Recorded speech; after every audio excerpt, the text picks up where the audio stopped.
In the lead up to October the 7th,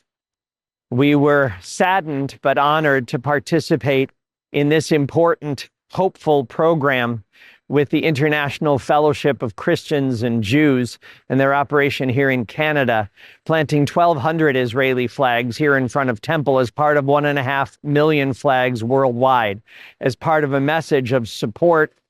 and belief that better days to come. And now we're in this time of hope,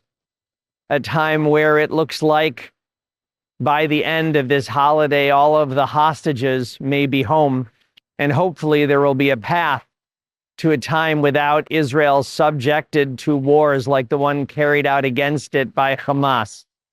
Please join us during this crucial time as we continue to pray for the hostages and their families this Shabbat,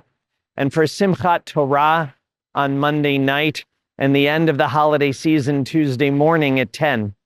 And a week from Saturday on the 18th, as our study session, we'll be having one of our special remote Shalom sessions where we and our fellow congregants in Beersheba in Israel will be talking together, meeting with one another, learning, but also sharing our hopes and our thoughts and making sure that they know that whatever comes, we're there to support them.